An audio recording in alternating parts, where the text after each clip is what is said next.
गणपती बाप्पा मोरया. नमस्कार मित्रांनो, स्वागत आहे तुमचं सायन्सवाला दादा या आपल्या यूट्यूब चॅनलवरती आणि समर्पण या आपल्या सायन्सच्या फ्रेश बॅचमध्ये. इथे आपण बघत असतो सायन्स 1 सायन्स 2 सेमी मीडियम त्याचबरोबर मराठी मीडियमच्या विद्यार्थ्यांसाठी 2027 महाराष्ट्र बोर्डच्या उद्देशाने एक संपूर्ण स्टडी मटेरियलचा प्लॅन, एक प्रॉपर रोड मॅप आपण फॉलो करणार आहोत, तेही अगदी फ्री ऑफ कॉस्ट. आपली महाराष्ट्रातली कदाचित पहिली अशी बॅच आहे ज्यामध्ये अनेक हजारो विद्यार्थी शिकताय. त्यांना free hand written notes, previous year questions, IMP topic अगदी रेग्युलर आणि तेही फ्री ऑफ कॉस्ट मिळत आहे. आणि ज्या पद्धतीने तुम्ही आपल्या सायन्सवाला दादा ह्या यूट्यूब चॅनलवर प्रेम करतायत त्याबद्दल तुमचं खूप खूप धन्यवाद.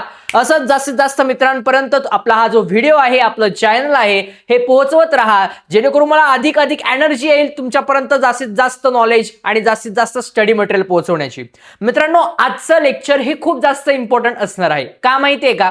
मी गॅरंटीने लिहून देतो, एक बॉन्ड पेपर आणावा हवा तर 100.3.4% हे प्रश्न आज जे शिकवणार आहे ते बोर्डला येणार म्हणजे येणार. हो, पहिली गोष्ट. दुसरी गोष्ट पोरांनो, तुमच्या शाळेतल्या एक्झाम्सला येणार. इथपर्यंत गोष्ट ठीक होती दादा, इससे आगे कुछ. पोरांनो, गिव्ह रिझन सुद्धा आता जे शिकवणार त्यातलंच येणार, त्यातलंच बोलतोय मी डायरेक्ट, एवढी गॅरंटी घेऊन. त्यामुळे व्हिडिओ शेवटपर्यंत बघा, व्हिडिओ खूप इम्पॉर्टंट असणार आहे. आजच्या व्हिडिओची खूप गमतीदार गोष्ट आहे, कारण सांगतो मी तुम्हाला पुढे पुढे. बट सीधी बात, नो बकवास, सिंपल मध्ये गालावरती डिंपल पडो सर. सुरुवात करूया. Periodic classification of element chapter number 3, atomic size. कोणाची साईज? ॲटमची साईज. ॲटॉमिक साईज म्हणजे काय रे दादा? तर बघा, atomic radius is the distance between the nucleus of atom and its outermost shell. atomic radius म्हणजे काय? डिस्टन्स आहे कोणामधलं? न्यूक्लियस ऑफ ॲटम, ॲटमचा न्यूक्लियस आणि त्याचा आउटरमोस्ट शेल. बऱ्याच मुलांना समजलेले आहेत, पण जे नवीन आहेत त्यांना समजणार नाहीत. पण आपल्या सायन्सवाला दादाच्या पोरांना 100% पहिले कल्पना आली असेल. बट बघा, सगळ्यांना माहितीये इलेक्ट्रॉनिक कन्फिगरेशन काढताना आपण पहिले काय काढतो? एक मध्ये सर्कल काढतो. पण त्या अगोदर बघा, ॲटॉमिक साईज जी आहे ही एक्सप्रेस होते पिकोमीटरने. याचं युनिट काय आहे? पिकोमीटर. कोणाचा मीटर? पिकोचा मीटर. कोणाचा मीटर? पिकोचा मीटर. पोरांनो, सगळ्यात इम्पॉर्टंट गोष्ट 1 मार्क्स किंवा फिल इन द ब्लँक्स मध्ये विचारला जाणारा हा प्रश्न आहे, त्यामुळे काळजीपूर्वक लक्ष द्या. आता एक सर्कल आहे, हा सर्कल म्हणजे तुमचा आउटरमोस्ट शेल. यामध्ये पोरांनो आहे आता इथून सेंटर पासून ते आउटरमोस्ट शेल पर्यंतचं डिस्टन्स म्हणजे काय? तुमचा ॲटॉमिक रेडियस. म्हणजे काय रे राजा? Atomic radius. माझ्या पोरांनी शिकलेले आहेत लास्ट लेक्चरला ॲटॉमिक, आपलं इलेक्ट्रॉनिक कन्फिगरेशन खूप बघितलं पोरांनो. बरेच एक्झाम्पल सॉल्व्ह झाले. आणि मला पर्सनली आनंद काय माहितीये का? ज्यावेळेस ते व्हिडिओचं लेक्चर शूट केलं जात होतं ना, तर मला असं वाटत होतं की जेव्हा मी ऑफलाईनला मुलांना शिकवायचो ना, त्यावेळेस मी बोर्डवर तर काढून दाखवायचोच आणि मुलांचे ना ग्रुप करायचो. एक 3-3, 4-4चा ग्रुप, एक साधारण 7-8 जणांचा असा ग्रुप केला की त्यानंतर मी त्यांना त्यांच्या वहीवर ड्रॉ करून दाखवायचो, शिकवायचो. कारण की मला असं वाटतं काही गोष्टी या मुलांना फक्त समोर उभं राहून बसून शिकवल्या जात नाही, त्या त्यांच्यात राहून त्यांच्यात बसून शिकवल्या जातात. कारण तुम्ही एक गोष्ट ऑब्झर्व केली असेल की तुम्हाला एखाद्या शिक्षकाने शिकवण्यापेक्षा तुमच्या शेजारच्या मित्राने शिकवलं ना, ते जास्त समजतं, लवकर समजतं आपल्याला. कारण का? तो तुमच्या भाषेत सांगतो. माझाही आज प्रयत्न असतो, बट मला वाटत होतं की मुलांना समजेल की नाही समजणार. मी खूप विचार करत होतो. म्हणजे तुम्ही विचार पण नाही करू शकत की मी तुम्हाला गोष्टी समजतायत का, मी एवढं शिकवतोय, माझी जी मेहनत चालू आहे ती तुमच्यापर्यंत पोहोचेल का, माझ्या पोरांना आवडतील का, पोरांना बोर तर नाही होणार ना लेक्चर करताना. इतक्या छोट्या छोट्या गोष्टींचा विचार करत असतो. पण जेव्हा मी तुमच्या कमेंट वाचल्या, इतके फडाफड तुम्ही आन्सर देत होते ना, की मला असं वाटलं येस बॉस, माझे जसे ऑफलाईन बॅचचे जे आतापर्यंतचे मुलं होते ना, सेम टू सेम, अगदी त्यापेक्षा जास्त चांगले माझे ऑनलाईनचे मुलं आहेत. म्हणजे इतक्या प्रॉपर प्रमाणात मी जसं सांगतो लगेच रिस्पॉन्स देतात. आणि स्पेशली आपले मराठीवाले पोरं, काही मोजके सोडले, मोजके काही असतातच, ते रिकामे काही ना काही चॅट करतात. पण बरेच मुलं आहे ना, मी रिपीट केलं का ते लगेच चॅटमध्ये टाकतात. मग त्यावेळेस वाटतं अरे हां, तुम्हाला समजलंय. अगदी मी बघितलं इलेक्ट्रॉनिक कन्फिगरेशनला तुम्ही लिटरली एखादं शिकवल्यानंतर ऑलरेडी लगेच तुम्ही टाकून द्यायची तिथे आन्सर काय त्याचं. सो बेस्ट गोष्ट आहे. यावरून मला समजतंय की तुम्ही काळजीपूर्वक व्हिडिओ बघताय. आणि सगळ्यात महत्वाची गोष्ट, मला आनंद काय माहितीये का, की माझे पोरं कुठूनही शिकलेले असतील, कुठे क्लास असेल, तुमची शाळा असेल, कुठूनही, पण त्यांना एका गोष्टीचा आनंद आहे, जेव्हा आपण सायन्सवाला दादा युट्यूब चॅनलवर लेक्चर करतोय तर मजा येते आपल्याला शिकताना. मजा येणं इम्पॉर्टंट आहे, बाकी काही नाही, कारण शिकणार तर कुठून पण आहे तुम्ही. चला, सेंटर पासून म्हणजे न्यूक्लियस पासून ऍटमचं आउटरमोस्ट शेल पर्यंतचं डिस्टन्स म्हणजे ॲटॉमिक साईज. ॲटॉमिक साईजचं डेफिनेशन खूप इम्पॉर्टंट आहे पोरांनो. बघा आता, 1 picometer is equal to 10⁻12 meter. 1 picometer is equal to 10⁻12 meter म्हणजे 10 वरचा 12वा घात, म्हणजे 10 वर अजून पुढे 12 झिरोज ऍड होतील, असा त्याचा अर्थ होतो. Next, element belonging to the same group have the same valency. असे एलिमेंट जे एकाच ग्रुपमध्ये बिलॉंग करतात त्यांची व्हॅलन्सी सेम असते. असे एलिमेंट जे एकाच ग्रुपमध्ये बिलॉंग करतात त्यांची व्हॅलन्सी सेम असते. आता माझ्या पोरांनी व्हॅलन्सी काय आहे हे शिकलेले आहे. शेवटच्या ऑर्बिटमध्ये जेवढे इलेक्ट्रॉन असतील ती त्याची व्हॅलन्सी झाली, नंबर 1 रूल. सेकंड काय म्हणतो, जेवढे इलेक्ट्रॉन घेतले जातात किंवा जेवढे इलेक्ट्रॉन सोडले जातात इलेक्ट्रॉनिक कन्फिगरेशन कंप्लीट होण्यासाठी ती त्याची व्हॅलन्सी. मग एकाच ग्रुपमध्ये जेवढे एलिमेंट आहे त्यांची व्हॅलन्सी सेम आहे. असं का होतं दादा? तर बाबा रे, सिंपल मध्ये गालावरती डिंपल आणि 100.3.4% one of the most most most IMP give reason आहे हे. बघा आता, मॉडर्न पिरियडिक टेबल आहे, याच्यामध्ये ग्रुप काय रे पूर्ण, उभा काय असतो ग्रुप, आडवा काय असतो पिरियड. उभे काय असतात ग्रुप, आडवा काय असतो पिरियड. माझे मुलं लेक्चर नंबर 2 मध्ये शिकलेले आहेत द मॉडर्न पिरियडिक टेबल. कोणी काढला रे मॉडर्न पिरियडिक टेबल? कमेंट करा फास्टली. मॉडर्न पिरियडिक टेबल कोणी काढला आहे? बाबा कोण होते? बाबा व्हेरी गुड, बाबा हेनरी मोस्ले यांचा विजय असो. अरे आगे वाले बोलो मोस्ले, पीछे वाले बोलो हेनरी मोस्ले, दाएं वाले बोलो हेनरी मोस्ले, बाएं वाले बोलो Henry Moseley. Henry Moseley, Henry Moseley. Structure of modern periodic टेबलचा शोध कोणी लावला? कोणी लावला? हेनरी मोस्ले बाबांनी लावला. मग याच्यामध्ये उभे काय आहे राजा? उभे आहेत ग्रुप. उभा काय असतो रे? ग्रुप. ग्रुपमध्ये कोण आहे? मी शिकवलंय, हमारे लिए ना करो रब से फरियाद, हा पहिला ग्रुप आहे. याच्यामध्ये काय म्हणतो, तो सेम नंबर ऑफ व्हॅलन्सी आहे. कसं काय सेम आहे? बघा, मग नुसतं सांगायचं नाही, बघू आपण. याच्यात जर का तुम्ही एक गोष्ट ऑब्झर्व केली पोरांनो, नीट ऑब्झर्व करा. आता element belonging to the same group having a same valency. आता एलिमेंट पहिल्या ग्रुपमध्ये कोण कोण आहे? Hydrogen, lithium, sodium, potassium. हमारे लिए ना करो. Na म्हणजे कोण आहे? सोडियम. करो के म्हणजे कोण आहे? पोटॅशियम. रबसे फरियाद सोडून द्या, पहिले काहीतरी इम्पॉर्टंट म्हणजे लक्षात ठेवण्यासाठी. याच्यामध्ये तुम्हाला काय गोष्ट कॉमन दिसते नीट बघायची, नीट ऑब्झर्व करा. मला माहिती आहे तुम्ही म्हणाल दादा व्हॅलन्सी कॉमन आहे, तो एक भाग वेगळा आहे, पण आउटर मोस्ट शेल मध्ये जर का तुम्ही बघितलं एक एक एक एक इलेक्ट्रॉन आहे आउटर मोस्ट शेल मध्ये. का रे दादा? पहिल्या याची काय इलेक्ट्रॉनिक म्हणजे आपला आयटम इलेक्ट्रॉनिक कन्फिगरेशन काय? एक. पहिला आणि शेवटचा एकच ऑर्बिट एक. दुसऱ्यामध्ये बघा लिथियमचा काय? 2 पहिल्या ऑर्बिटमध्ये, 1 शेवटच्या, म्हणजे शेवटच्या ऑर्बिटमध्ये परत एक आला. परत एकदा 2 8 1. पहिल्या ऑर्बिटमध्ये 2 इलेक्ट्रॉन आलेच पाहिजे, दुसऱ्या ऑर्बिटमध्ये 8 इलेक्ट्रॉन आलेच पाहिजे, शेवटच्या ऑर्बिटमध्ये 1 आला, उरला 1. बरं, इलेक्ट्रॉनिक कन्फिगरेशन शिकले नसणार, डायरेक्ट इथे बघत असाल तर डायरेक्ट काम डोक्यावरून जाणार आहे. पहिले लेक्चर नंबर 2 करा. ज्यांना समजलंय त्यांनी हे कॅरी फॉरवर्ड करा, बिकॉज तुम्हाला हे खूप छान समजून जाईल आता. तर शेवटच्या ऑर्बिटमध्ये किती? 1. सगळ्यांच्या शेवटच्या ऑर्बिटमध्ये 1 इलेक्ट्रॉन आहे, म्हणजे सगळ्यांची व्हॅलन्सी काय झाली? 1. जेवढे इलेक्ट्रॉन शेवटच्या ऑर्बिटमध्ये असणार ती त्याची काय झाली? व्हॅलन्सी. मग सगळ्यांची व्हॅलन्सी इलेक्ट्रॉन कसे? 1. म्हणजे काय झाली? Element belonging to the same group have the same valency. एका ग्रुपमध्ये असणाऱ्या एलिमेंटची व्हॅलन्सी कशी? सेम. बघा राजांनो, मी असं नाही केलं की नुसती थेरी टाकून दिली, तुम्हाला प्रॉपर एक्झाम्पल देतोय जेणेकरून तुम्हाला प्रॉपर समजेल. बघा, द व्हॅलन्सी ऑफ एलिमेंट, एलिमेंटची व्हॅलन्सी डिटरमाइन होते कशाद्वारे? The number of valence electron, जे number of valence electron present आहे आउटर मोस्ट शेल मध्ये ऍटमच्या ऑफ एलिमेंटच्या. दुसरं, all the element in group, जेवढे एलिमेंट ग्रुपमध्ये आहे त्यांची same number of valence electron आहे, त्यांच्यामध्ये व्हॅलेन्स इलेक्ट्रॉन कसे आहेत, सेम आहे. Therefore element in the same group, असे एलिमेंट जे एकाच ग्रुपमध्ये असणार आहे त्यांची व्हॅलेन्सी पण कशी असणार आहे, सेम. फॉर एक्झाम्पल, जसं की एलिमेंट ग्रुप 1, जो ग्रुप 1 आहे, हमारे लिए ना करो रब से फरियाद, याची व्हॅलेन्सी इलेक्ट्रॉन किती, 1, म्हणजे काय झालं, व्हॅलेन्सी रिमेन सगळ्यांची सेम आहे.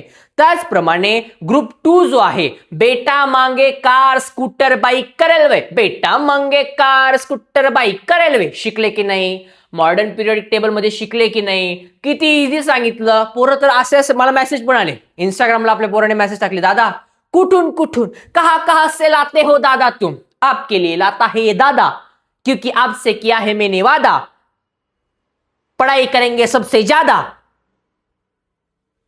हा, एवढंच रायमिंग येतं आता आपल्याला. चला, हा ग्रुप 2 आहे जो पोरांनो, ग्रुप 2, जो ग्रुप 2 आहे त्याच्या शेवटच्या ऑर्डरमध्ये सगळ्यामध्ये ना 2-2-2 इलेक्ट्रॉन येतात, ते तुम्ही चेक करा. मग 2-2 जर का येत असतील म्हणजे व्हॅलेन्स इलेक्ट्रॉन काय झाले, 2. जसं ग्रुप 1चा व्हॅलेन्स इलेक्ट्रॉन 1, ग्रुप 2चा 2. म्हणजे काय समजलं आपल्याला, की जे एलिमेंट एकाच ग्रुपमध्ये आहे त्यांची व्हॅलेन्सी कशी आहे, सेम. सिंपल मध्ये गालावर डिंपल, इझी की नाही राजा, 100% इझी की नाही. बरं, असे बरेच मुलं असतात की ज्यांना मी पहिल्यांदा शिकवतो ना समजत नाही. डोंट वरी, प्रीमियर चालू असतं, पूर्ण प्रीमियर संपू द्यायचा, टेन्शन घ्यायचं नाही. परत एकदा व्हिडिओ बघा, व्हिडिओ बघितला की तुम्हाला समजूनच जाणार आहे. बिकॉज मी असं नाही पोरांना एखादी गोष्ट शिकवली थांबलो, मी रिपीट करतो ती गोष्ट वारंवार, त्यामुळे ती 100% समजणार, टेन्शन घेऊ नका. पुढे, metallic and non metallic character.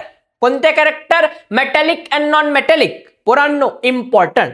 मी आता तुम्ही म्हणणार दादा तू सगळ्याच गोष्टीला इम्पॉर्टंट सांगतोय, हो, मी डिझाईनर असं केलेलं आहे या पुढच्या स्लाइड की ज्याच्यातले गिव्ह रिझन्स मोस्ट आयएमपी आहेत.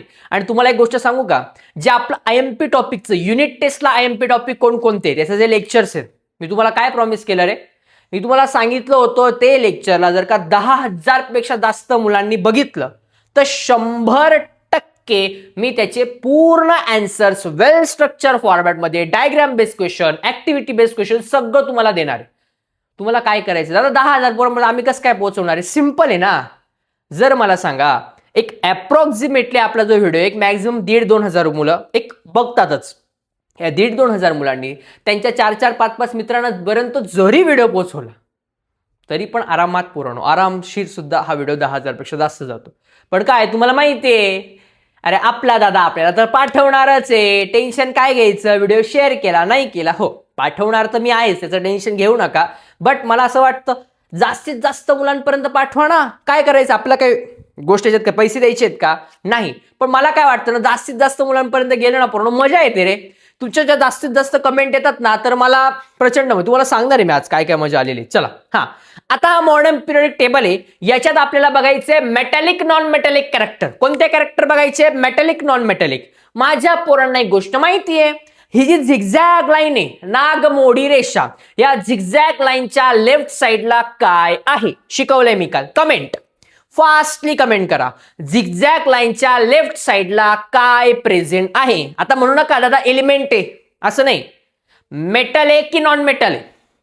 झिगझॅग लाईनच्या लेफ्ट साइडला मेटल आहे की नॉन मेटल आहे, तरी कोणतं तरी मेंटल, हा नाही नाही, गुड गुड गुड. झिगझॅग लाईनच्या लेफ्ट साइडला मेटल आहे, झिगझॅग लाईनच्या राईट साइडला नॉन मेटल आहे. झिगझॅग लाईनच्या लेफ्ट साइडला मेटल आहे, झिगझॅग लाईनच्या राईट साइडला नॉन मेटल आहे. मग याच्यात मेटॅलिक आणि नॉन मेटॅलिक कॅरेक्टर म्हणजे काय बघा. Metal show the tendency to lose the electron, therefore they are set to be a electropositive, म्हणून त्यांना काय म्हणायचं, इलेक्ट्रोपॉझिटिव्ह म्हणायचं. दादा याचा अर्थ काय, बाजूला ठेवा, आता समजून घ्या. की माझ्या पोरांनी मला सांगितलं की दादा हे घे, मी तुम्हाला सांगितलं हे पोरांनो मला 100 रुपये देणार आहे, मग तुम्ही मला 100 रुपये दिले. बरं, तुम्ही मला आता 100 रुपये दिले, आता तुम्ही देणार आहे ना, पोरं 100 रुपये देणार आहे, मग तुम्ही किती चांगले, पोरं किती चांगले, गरीब दादाला पैसे देतात, पोरं चांगले, दादा बिचारा गरीब आहे, मुलांकडून पैसे घेतो. जो देणारा पॉझिटिव्ह, घेणारा निगेटिव्ह.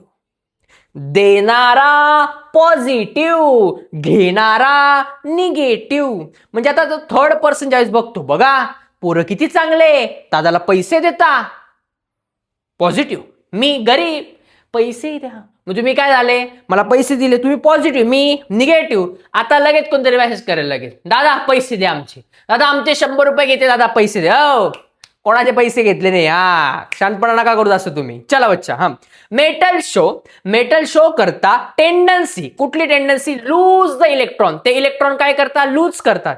दादा इलेक्ट्रॉन लूज करणे म्हणजे काय? पोरांनो आठवा ना, आपण इलेक्ट्रॉनिक कन्फिगरेशन शिकलो, त्यामध्ये आपण इलेक्ट्रॉनिक कन्फिगरेशन कंप्लीट करण्यासाठी इलेक्ट्रॉन सोडत होतो. ते काय होतं? इलेक्ट्रॉन लूज करत होतं. Therefore they are said to be electropositive. म्हणजे मेटल हे काय करतात? इलेक्ट्रॉन सोडतात, लूज करतात, म्हणून त्यांना इलेक्ट्रोपॉझिटिव्ह म्हणतात. काय म्हणतात रे? इलेक्ट्रोपॉझिटिव्ह. कस काय? एनएचा ॲटॉमिक नंबर 11 आहे. किती आहे रे? 11 आहे. मला सांगा इलेक्ट्रॉनिक कन्फिगरेशन कंप्लीट करण्यासाठी शेवटच्या ऑर्बिटमध्ये किती? 1 इलेक्ट्रॉन. पण मला पाहिजे किती? 8 इलेक्ट्रॉन पाहिजे. किती? 8 आहे. किती? 1. मला सांगा अशा कंडिशनला मला काय करावं लागेल? गुड बच्चा, फास्ट. मला काय करावं लागेल? मला शेवटच्या मध्ये 8 पाहिजे, तर मी 7 इलेक्ट्रॉन घेऊ की 1 इलेक्ट्रॉन सोडून देऊ? बोला फास्टली. फास्ट कमेंट करा राजानो, कमेंट करायची, फास्ट कमेंट करायची. गुड. बऱ्याच मुलांना समजतं आहे 1 इलेक्ट्रॉन सोडून द्यायचा. एकाला सोडून द्यायचं, सोडून द्यायचं एकाला. पोरांनो एकाला सोडून द्यायचं. हा दादा सोडून द्यायचं. ऑब्व्हियसली आपली कॅपॅसिटी काय? जास्तीत जास्त 4 इलेक्ट्रॉन घेऊ शकतो, 4 इलेक्ट्रॉन सोडू शकतो. 1 तर इझिली सोडू शकतो दादा आपण. सोडून द्या. झाले. पहिल्या ऑर्बिटमध्ये 2 इलेक्ट्रॉन आलेले आहेत, लास्ट ऑर्बिटमध्ये 8 इलेक्ट्रॉन झालेले आहेत. अशा प्रकारे इलेक्ट्रॉनिक कन्फिगरेशन कंप्लीट आहे. स्वाहा. डन. Next, non metal. जे नॉन मेंटल आहेत ते शो करता काय? मी नॉन मेंटल, तुम्ही मेंटल, मी नॉन मेंटल. हा, कारण आता तुम्ही देणार आहे ना, देणारा मेटल आहे, घेणारा नॉन मेटल आहे, मी नॉन मेंटल आहे. मग शो द टेंडन्सी. काय टेंडन्सी? Accept the electron. हा इलेक्ट्रॉन काय करतो? ऍक्सेप्ट करतो फ्रॉम अनदर ॲटम. एका दुसऱ्या ॲटम कडून काय करतो? इलेक्ट्रॉन ऍक्सेप्ट करतो. दे आर सेड टू बी इलेक्ट्रोनिगेटिव्ह. मी घेणारा निगेटिव्ह, देणारा पॉझिटिव्ह. चलो बच्चा. नेक्स्ट. आता बघा ऑक्सिजन नॉन मेंटल आहे. कस काय? 2 आहे पहिल्या ऑर्बिटमध्ये, शेवटच्या ऑर्बिटमध्ये बघा 1 2 3 4 5 6 6 7 8 टोटल इलेक्ट्रॉनिक कन्फिगरेशन कंप्लीट नाही. कंप्लीट तर नाहीये. शेवटच्या ऑर्बिटमध्ये किती इलेक्ट्रॉन आहे? 6. आपल्याला पाहिजे किती? 8. मग काय करायचं रे दादा? मग दादा 2 इलेक्ट्रॉन घ्यायचे. 2 इलेक्ट्रॉन काय करायचे? घ्यायचे. 6 पुढे 7 आणि 8. मग मी 2 इलेक्ट्रॉन घेणार. Electronic configuration become a complete. आणि अशा पद्धतीने जे नॉन मेटल आहे हे काय शो टेंडन्सी करता? ऍक्सेप्ट करता आणि they are said to be electronegative. Electronegative. बरं, from left to right. Left कडून राईट कडे जात असताना मेटॅलिक कॅरेक्टर डिक्रीज होत जाते and non metallic character increase होत जाते. लेफ्ट कडून राईट कडे जात असताना मॉडर्न पिरियॉडिक टेबल मध्ये मेटॅलिक कॅरेक्टर हे डिक्रीज होत जाता आणि नॉन मेटॅलिक कॅरेक्टर हे वाढत जाता. कस काय? बघा आता एकच मिनिट.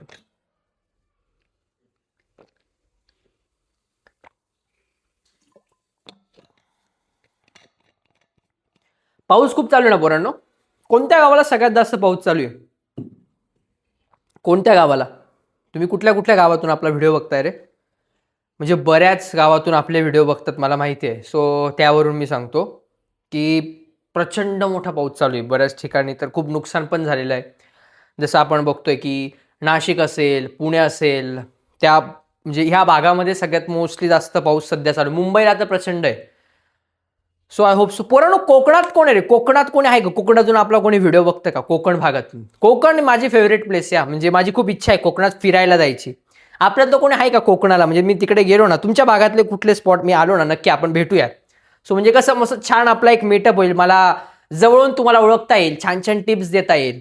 सो आपण विचार करूयात, तर तुम्ही कुठल्या गावातून आहे आणि तुमची इच्छा आहे का तुमच्या आपल्या दादाने, आपल्या गौतम दादाने तुमच्या गावाला यावं, तुम्हाला भेटावं. सो जास्तीत जास्त ज्या एका पर्टिक्युलर गावातून मुलं असतील ना, आता नाही आता लगेच नाही, एक पर्टिक्युलर आपली बॅच जशी जशी एंड होईल ना, सो आपण स्टार्ट करू, महाराष्ट्राचा दौरा करूयात, जिथे आपण सायन्सवाला दादाची टीम आपण भेटूयात वेगवेगळ्या गावांना. पण मी तुमच्या इकडे येणार आणि मस्तपैकी तुम्ही मला छान छान जेवू घालायचा पोरांनो, छान छान जेवण करायचं. मी खूप फूडी आहे, मला खूप आवडतं खायला. जाऊ ना मग दिसते तुम बच्चा. चलो चला चला चला, गोंधळतोय पोरांनो. बघा, लेफ्ट कडून राईट कडे जाताना मेटॅलिक कॅरेक्टर जे पोरांनो हे डिक्रीज होत जाता आणि नॉन मेटॅलिक कॅरेक्टर जे हे काय होता, 1 बाय 1 वाढत जातं. जसं तुम्ही बघितलंय, लेफ्ट साईडला सगळे कोण आहे, मेटॅलिक, पण राईट साईडला सगळे नॉन मेटॅलिक. सो नॉन मेटलची कॅरेक्टरिस्टिक्स काय वाढत जाते. ही सिंपल लॉजिक होतं. बरं, डाऊन द ग्रुप म्हणजे ज्यावेळेस तुम्ही वरून खाली जातात पोरांनो, त्यावेळेस group of metallic character is increase. Metallic character काय होता, इन्क्रीज होत जाता. कारण काय रे, डाऊनला ज्यावेळेस जाता सगळे काय येतात, मेटल येतात. नॉन मेटल कुठे आहेत, राईट साईडला आहे फक्त. मग डाऊन द ग्रुप, जसं तुम्ही डाऊन जाता ग्रुपमध्ये, metallic character become increase, non metallic character become decrease. जिकडे इन्क्रीज होणार ऑपोजिटला डिक्रीज होणार. सिंपल मध्ये गालावरती डिंपल पोरांनो. Next, atomic radius goes on decreasing while going from left to the right in period. पोरांनो, one of the most important board साठी जो IMP give reasons आहे पोरांनो, बघा जेवढे गिव्ह रिझन्स आहे ना, मी तुमच्याकडून आता करून घेतोय, ते या अगोदर जर का तुम्ही प्रिव्हियस इयर क्वेश्चन जे की संडेला माझ्या मते तुमच्यापर्यंत पोहोचतील, त्यात तुम्ही ऑब्झर्व करा की संडेला ज्यावेळेस प्रिव्हियस इयर क्वेश्चन येतील ना, बरेच प्रश्न हे यातूनच विचारले गेलेले. आणि त्यावेळेस तुम्हाला समजेल की आपण ज्या गोष्टीचे टॉपिक तुमच्यापर्यंत पोहोचवतोय हे ऑलरेडी बोर्डला विचारले गेलेले प्रश्न आहेत किंवा येऊ शकतात असे प्रश्न आहेत. त्या फॉर्मॅटमध्ये डिझाईन केली. हे असं अजिबात नाही की पुस्तक आहे आणि पुस्तकातलं तुम्हाला सांगितलंय. सो त्याचं टेन्शन घेऊ नका, पुरेपूर तयारी होईल तुमची. Atomic radius is a distance between centre of atom to the it outermost shell. Atomic रेडियसची पहिले डेफिनेशन लिहायची पेपरला. हा प्रश्न आला की पहिले ॲटॉमिक रेडियसची डेफिनेशन. ॲटॉमिक रेडियस म्हणजे काय, हे डिस्टन्स आहे बिटवीन सेंटर ऑफ ॲटम, ॲटमच्या सेंटर पासून आउटर मोस्ट शेल पर्यंतचं डिस्टन्स म्हणजे ॲटॉमिक रेडियस आहे. बघा, okay. Atomic radius decrease, atomic radius हा डिक्रीज होतो अक्रॉस द पिरियड. पिरियड मध्ये जाताना ॲटॉमिक रेडियस हा डिक्रीज होत जातो. कसं काय डिक्रीज होतो, जर का तुम्ही एक गोष्ट ऑब्झर्व केली यामध्ये, बरं, ही जी लाईन आहे पुराणो, हा जो पिरियड तुम्हाला दिसतोय की स्कॅन्डियम आहे, टायटॅनियम आहे, हे सगळे ॲटम, हे लक्षात कसं ठेवायचं दादा, याची एक ट्रिक आणली. परत एकदा आपण जसं हमारे लिए ना करो रब से फरियाद बघितलं, याची पण सेम ट्रिक आहे. जसं तुम्ही पुराणो पिरियड मध्ये जाता म्हणजे आडव्यामध्ये ज्यावेळेस तुम्ही जाता मॉडर्न पिरियडिक टेबल मध्ये, त्यावेळेस याला काय म्हणायचं माहितीये का, शॉर्ट ट्रिक कशी याची, सुनो तुम विवाह कर लो मुझसे फिर कोई नहीं कहेगा जानू. अरे ट्रिक लक्षात ठेवणं इम्पॉर्टंट आहे पोरांनो. बघा, तुम्ही कसं लक्षात ठेवलंय कोणाला माहितीये का, अजिबात नाही. पण पेपरला लिहून आले की तुम्हाला चांगले मार्क्स मिळणार. आणि एंड ऑफ द डे आपण हे सगळं कशासाठी करतोय, मार्क्ससाठी. सो एक गोष्टी लक्षात ठेवायच्या. बघा, आता जो स्कॅन्डियम आहे त्याचा ॲटॉमिक नंबर काय रे, 21. इलेक्ट्रॉनिक कन्फिगरेशन काढा, 2 8 9 2. शेवटच्या ऑर्बिट मध्ये किती आले, 2 इलेक्ट्रॉन आले. नेक्स्ट, शेवटच्या ऑर्बिट मध्ये 2 इलेक्ट्रॉन आले. Next 2, next 1, next 2. आता जर का तुम्ही याच्यात एक कॉमन गोष्ट काढली, बघा आता ते दादा 9 10 11 13 हे कसं काय आले, बघा हा जो मधला भाग आहे ना तुमचा पिरियड, हे विचारणार आहे का पेपरला, अजिबात नाही. मी तुम्हाला सांगितले स्टार्टिंगचे 2 ब्लॉक आणि नॉन मेटल हे वन ऑफ द इम्पॉर्टंट आहे. यामध्ये जर का एक गोष्ट ऑब्झर्व केली, काय कॉमन गोष्ट आहे, याच्यातले जे शेल तुम्ही मोजले पोरांनो, तो प्रत्येक याच्यात 4च शेल आलेले. नीट ऑब्झर्व करा, शेल कसे सेम आहे. जर सेम शेल असेल, जो मध्ये प्रोटॉन आणि न्यूट्रॉन बसले आहेत, त्याच्या आजूबाजूला कोण आहे, इलेक्ट्रॉन. शेवटच्या ऑर्बिट मधला जो इलेक्ट्रॉन आहे ते सेमच ऑर्बिट मध्ये, वेगळ्या ऑर्बिट मध्ये ऍड होत आहे का, नाही. एकच, चौथी 4 ऑर्बिट आहेत.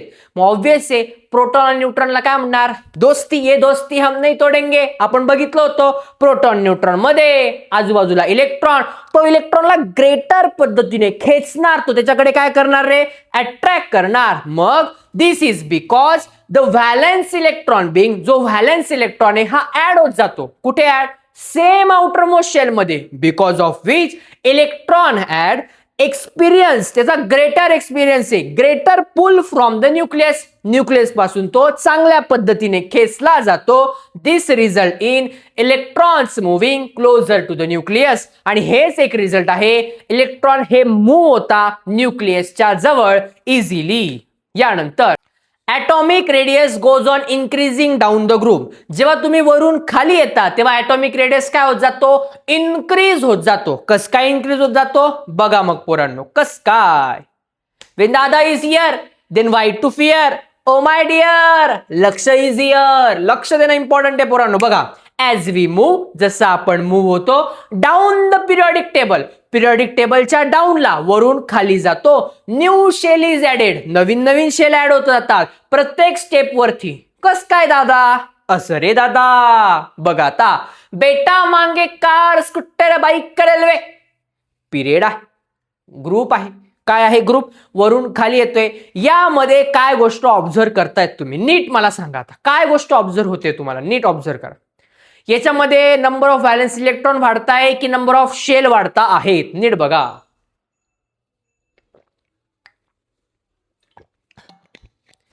कदाचित तुम्हाला पूर्ण तिकडे वाजत असेल थंडी, जेवढा पाऊस चालू आहे त्यानुसार. कदाचित आता पाऊस कमी पण झाला असेल, बट थंडी. आणि इकडे तुमचा दादा घडी पाणी, घडी नुसतं त्याला घाम येतोय. का, प्रचंड गरम, प्रचंड. तुम्ही इमॅजिनही नाही करू शकत आहे. इकडून तुम्ही उभे राहिले ना, तुम्ही तिकडे बघणार, अरे बापरे, लिटरली बघू नाही शकत इतक्या त्या चेहऱ्यावर त्या लाईटचा प्रकाश. असो, आपल्या पोरासाठी इथला तो बनताय ना भाऊ. चला पोरांनो, हा सांगा मला.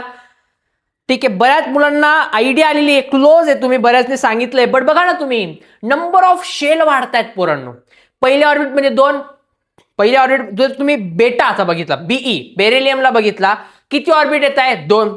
त्याच्यानंतर बघा 3, 4, 5, 6, 7 शेल वाढत जात आहे. म्हणजे बघा, पहिले इथपर्यंत आउटर मोस्ट शेल होता, मग एवढा झाला, मग एवढा झाला, मग एवढा वाढत गेला. ॲटॉमिक रेडियस वाढत गेलं वरून खाली येताना. मला खरं सांगा, हे तुम्हाला किती क्लिअरली सांगितलं का नाही, इतकं इझिली सांगितलं पोरांनो. नंबर ऑफ शेल वाढताय म्हणजेच काय, ऑर्बिट वाढताय. ऑर्बिट वाढताय म्हणजे सेंटर पासून शेल पर्यंतचं डिस्टन्स वाढतंय. डिस्टन्स वाढतंय म्हणजे ॲटॉमिक रेडियस इन्क्रीज होतोय. कधी, डाऊन द ग्रुप, ग्रुपमध्ये खाली जाताना. ॲज वी मूव्ह, जसं आपण मूव्ह होतो ग्रुप ऑफ पिरियडिक टेबलमध्ये डाऊनला जातो. अ न्यू शेल, नवीन शेल ऍड होते प्रत्येक स्टेपला. जर का तुम्ही बघितलं, बेटाला 2 आहे, दुसऱ्याला 3, एक स्टेपने काय होतंय, जसे स्टेप क्रॉस करतोय एक शेल ऍड होतोय, एक शेल ऍड होतोय, ॲटॉमिक रेडियस वाढतोय. चलो बच्चा, as a number of shell in atom, जे शेल मधले ॲटम आहे हे इन्क्रीज होत आहे gradually due to the size of atom is also increase. Number of atom, जे ॲटम हे पण काय होत आहे, वाढत जात आहे. ऑब्वियस आहे, त्या एलिमेंटची साईज पण काय होते, वाढत चाललेली आहे. As the size of atom, as म्हणजे असं म्हणून ॲटमची साईज ही वाढत चालली आहे, विच लीड, यामुळे इन्क्रीज होतोय ॲटॉमिक रेडियस ऑफ ॲटम. जो काही आपला एलिमेंट आहे त्याचा ॲटॉमिक रेडियस पण काय होतोय, वाढत जात आहे down the group. Most IMP topic काय आहे तर पोरांनो, तुम्हाला सांगतो, मागच्या वर्षीच्या आपल्या लेक्चरमध्ये आपण, जर का तुम्ही इन्स्टा आयडी वरती, आपले इंस्टाग्राम आयडी जी आहे सायन्सवाला दादाची, या आयडी वरती ना तुम्हाला एक साधारणपणे पहिली किंवा दुसरी पिन केलेली रील येईल. याच्यातला कुठला टॉपिक आला तो मी तुम्हाला सांगतो. त्यामध्ये ना मी ॲज इट इज पोरांनो जी महारिव्हिजन असते ना, ज्याच्यात मी तुमच्याकडून सगळं कव्हर करून घेणार आहे, त्या महारिव्हिजन मध्ये सगळ्या ह्या ज्या छोट्या गोष्टी ह्या सगळ्या शिकवल्या होत्या. आणि त्यातला ॲज इट इज जे या चॅप्टरचं सांगितलं होतं येणार, 100% आलं. ॲज इट इज प्रश्न आला, अजिबात असा पण फिरून नाही, असा पण नाही, जे शिकवलं तसं आलं. म्हणजे आपण काय बघायला गेलो होतो का, नाही पोरांनो. ही गोष्ट असते अनुभवाची. कारण की आपला अनुभव असा पण नाही की 20-30 वर्ष झाले शिकवतोच आहे आणि पुस्तक वाचावं लागतंय. आपला अनुभव 4-5 वर्षाचा आहे, ग्राउंड लेवलला पोरांसोबत, पोरांमध्ये राहून त्यांच्या समस्या काय आहे, त्यांना काय इझी वाटतं, या सगळ्या गोष्टींसाठी. आणि तुम्हाला त्या गोष्टी फ्रीली मिळतात ना, याचा मला प्रचंड जास्त आनंद आहे पोरांनो. सो बघूया, हे मोस्ट इम्पॉर्टंट आहे. सॉरी, थोडा आवाज,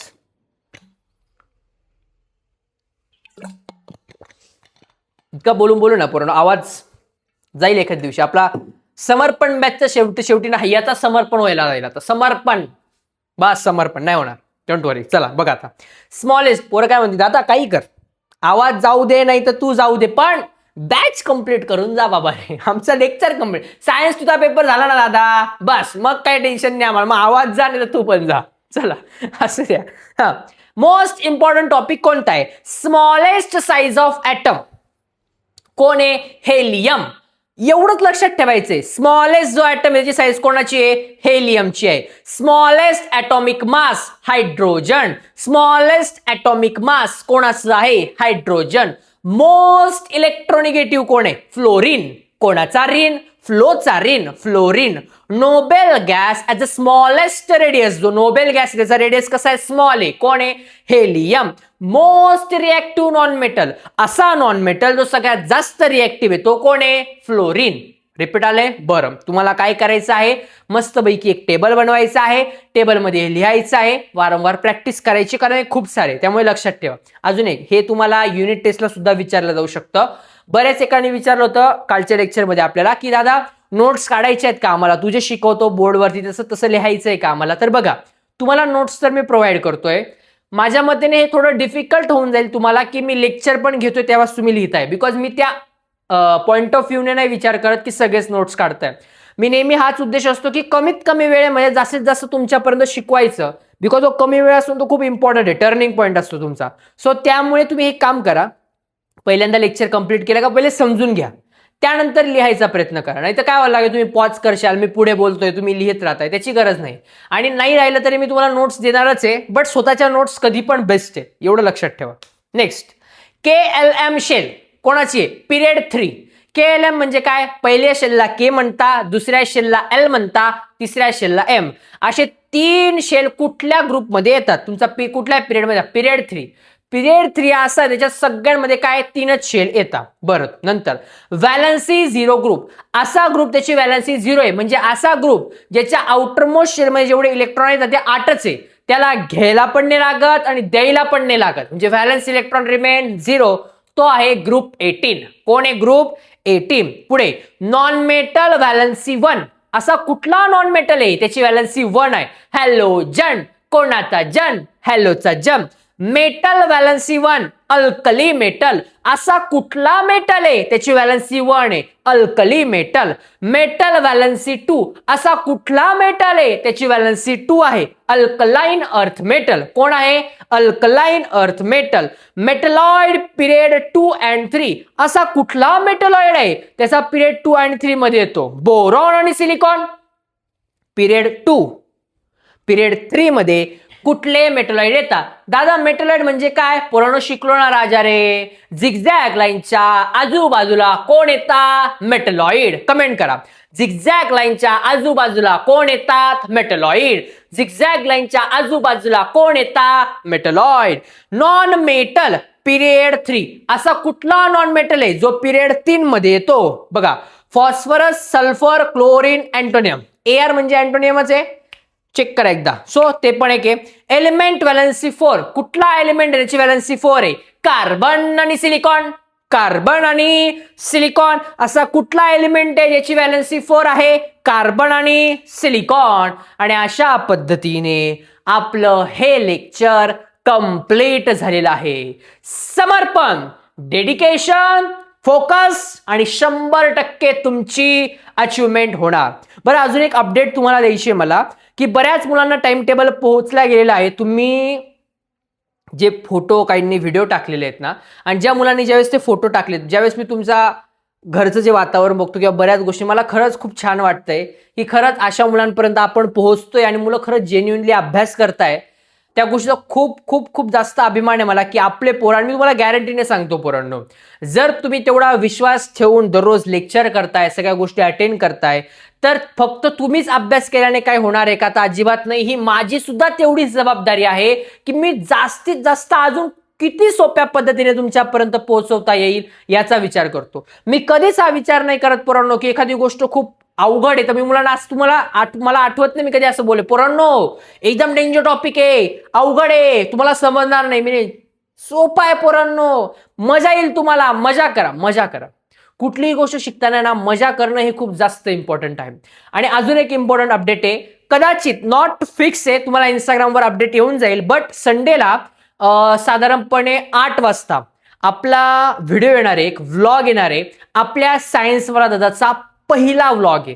सो माझी इच्छा आहे, इट्स नॉट अ लेक्चर, याच्यात लेक्चर वगैरे नसेल, बट या व्हिडिओमध्ये तुम्हाला आपली संपूर्ण टीम बघायला भेटेल. गौतम दादाच्या घरचे बघायला भेटतील, मग आपल्या घरचे बघायला भेटतील. खूप मजा येणार आहे. त्या व्लॉगला तुम्ही खूप जास्त प्रेम द्या, बिकॉज प्रत्येक आमचे जे घरचे आहेत ज्यावेळेस ते व्हिडिओ बघतात, तुमच्या कमेंट बघतात ना, त्या गोष्टी बघत असतात. सो मला खूप आवडेल की तुमच्या ज्या कमेंट आहे, तुम्ही त्यांच्याबद्दलच्या सगळ्या कमेंट आपल्या टीमबद्दलच्या, सो आपल्या टीमला प्रेम द्या, जेणेकरून काय त्यांना पण तेवढी एनर्जी येईल ना पोरांनो. सो आय होप सो की गौतम दादा हे लवकरात लवकर तो एडिट करतील आणि तुमच्यापर्यंत टाकतील. तो व्लॉग खूप स्पेशल असणार आहे. आपण आपल्या 10,000 सबस्क्रायबरचं जे सेलिब्रेशन आहे ते कुठे केलेलं आहे, तुम्हाला खूप छान आवडेल आणि तुम्ही प्राऊड फील करणार की आपण ज्या व्यक्तीचं लेक्चर करतोय, आपल्या दादाचं लेक्चर करतोय, तो आपला दादाने आपल्या 10,000चं सेलिब्रेशन अशा ठिकाणी केलंय जिथे खरंच खूप छान, म्हणजे मी खूप हॅप्पी आहे तो व्हिडिओ ज्यावेळेस बघतोय. मी थोडासा त्याचा काही इंट्रो बघितलाय, पार्ट बघितलाय, मे बी उद्यापर्यंत त्याचा एक शॉर्ट टीजर तुमच्यापर्यंत येईल. टीम काम करते, पण ऑब्व्हियस आहे दादाचा फोकस हा फक्त आणि फक्त आपल्या शिकवण्यावरती, आपल्या पोरांवरती आहे. बाकी तर हे करणार आहेत ना, या गोष्टीत आपण लांब राहिलेलं बरं. पण माझी इच्छा आहे की तुम्ही खूप खूप खूप खूप प्रेम द्या त्या व्लॉगला आणि कमेंट करा. तुमच्या कमेंट आपल्या घरचे बघतील, सो त्यांना पण खूप छान वाटेल की आपले पोरं महाराष्ट्रातल्या कुठल्या भागातून बघताय. इथे हवं तर तुम्ही मेन्शन करा की तुम्ही कुठल्या भागातून बघताय आपला व्हिडिओ, ज्यावेळेस तो व्हिडिओ येईल आपला. आणि खूप प्रेम द्या. त्या व्हिडिओमध्ये मी पण बोललेलो आहे आणि त्या व्हिडिओमध्ये तुम्हाला माझी जी काही व्हॉइस ओव्हर जो दिसणार आहे ना त्या व्हिडिओतला, त्यावेळेस तुम्हाला समजेल की दादा ॲक्च्युली जसं मी तुमच्याशी ते हसत खेळ एकदम नॉर्मल जोरात बोलतो, ॲक्च्युली माझा व्हॉइस नोट असा नाहीच आहे. माझा व्हॉइस नोट खूप डिफरंट आहे. तो तुम्हाला त्या व्लॉगमध्ये बघायला भेटेल. व्लॉग बघितला की तुम्हाला कसा वाटला व्लॉग मला नक्की सांगा. आणि थँक्यू सो मच, खूप खूप थँक्यू तुम्हाला. तुम्ही जवळ असते तर पोरांनो तुम्हाला असं जवळ घेतलं असतं मी नाही, कारण 10,000 सबस्क्रायबर खूप मोठी गोष्ट आहे एवढ्या कमी दिवसात. म्हणजे समर्पण बॅचचे मुलं आहे ना, हे आपल्या संपूर्ण सायन्सवाला दादा टीमसाठीचे खूप स्पेशल मुलं असणार आहेत, बिकॉज तुम्ही त्या पद्धतीने सायन्सवाला दादाला प्रेम दिलंय. अगदी असे व्हॉट्सअप ग्रुप क्रिएट होत आहेत आता टीम सायन्सवाला दादाच्या नावाने किंवा तुमच्या मित्रांच्या नावाने, की ज्याच्यात आपला सायन्सवाला दादाचा नंबर ॲड आहे, जिथे मुलं वेगवेगळ्या ग्रुपच्या मुलांना ॲड करतात जेणेकरून त्यांना स्टडी मटेरियल प्रोव्हाइड करतात. So very good. फक्त एक गोष्ट लक्षात ठेवा, कुठलीही गोष्ट करत असताना आपण त्या गोष्टी विकत नाहीये, ही गोष्ट बाबारे खूप चांगली लक्षात ठेवा. कदाचित आपल्या व्हॉट्सअप ग्रुपला अनेक असे लोक आहेत ना की ज्या गोष्टी बोलल्या नाही पाहिजे, बट एक दुसऱ्या काही लेक्चरचे जे लेक्चर घेणारे शिक्षक लोक जे इथे येतात आणि उगाच तुमच्या नंबरला मेसेजेस करतात, खूप त्रास पण होतो. मला काही गोष्टी बोलावाशा नाही वाटत कॅमेरासमोर, तर मी बॅकग्राऊंडला हँडल करत असतो. बट त्यांना हात जोडून विनंती आहे की माझ्या कुठल्याच पोरापर्यंत फायनान्शियल दृष्टिकोनातून बघू नका. माझे पोरं खरंच तळागाळातले आपले मराठी पोरं आहेत. जर तुम्हाला प्रोव्हाइडच करायचं असेल तर फ्री ऑफ कॉस्ट प्रोव्हाइड करा आणि प्रयत्न ठेवा की आपल्या मुलांना चांगल्या पद्धतीने कसं शिकवलं जाईल. फक्त आपल्या फायद्यासाठी कुठल्या गोष्टी बघू नका. ज्या नोट्स प्रोव्हाइड करतोय त्या माझ्या पोरांसाठी आहे. बऱ्याच ठिकाणी त्याच नोट्स तुम्ही दुसऱ्या मुलांना विकता, सो त्या कुठेतरी हर्ट होतं, बिकॉज त्या गोष्टी काही कुठून एका रात्रीतून बनलेल्या नाहीये, त्यामागे खरंच खूप मेहनत चालते. हा जो स्टडी मटेरियल तुम्हाला माहिती आहे पोरांनो की याच्यातली प्रत्येक बारकावे मला बघावे लागतात, तपासून बघावे लागतात. असं नाही की प्रत्येक गोष्ट टीमलाच करावी लागते. टीम ही एडिटिंग करू शकते, बाकीच्या गोष्टीचा पार्ट करू शकते, पण तुमच्यापर्यंत ज्या गोष्टी पोहोचल्या जातात, म्हणजे तुम्ही ज्या नोट्स बघतायत, प्रिव्हियस इयर क्वेश्चन बघताय, तो तर एखादा टेक्निकल माणूसच प्रोव्हाइड करेल ना. मग एक माणूस एवढी मेहनत करणार, सगळ्या गोष्टी करणार आणि ते मुलांना फ्री देणार आणि कोणीतरी त्या गोष्टी विकणार. सो हे खूप हर्टफुल आहे. आणि मला एक गोष्ट माहिती आहे की माझ्या पोरांना, माझ्या सायन्सवाल्याच्या पोरांना समजलं चुकून की आपल्या दादाला हर्ट होणारी कोणीतरी दुसरी गोष्ट करते, तर बाबा रे आमचे पोरं लय डेंजर आहे, मला पहिलेच सांगतोय. पण माझी इच्छा नाही आहे. आपल्या पोरं अभ्यास करायला, त्यांनी प्रॉपरली अभ्यास करायला पाहिजे. सो भेटूया व्लॉगमध्ये. व्लॉग नक्की बघा, जर संडेला आला तर, नाही तर मी तुम्हाला अपडेट देईल तसं कधी येणार आहे. आणि खूप प्रेम द्या त्या व्लॉगला. असंच भेटूया, मजा करा, एन्जॉय करा, मस्ती करा, व्हिडिओ जास्तीत जास्त मुलांपर्यंत शेअर करा. आपल्या आईवडिलांना त्रास होणार नाही याची काळजी घ्या. Thank you so much.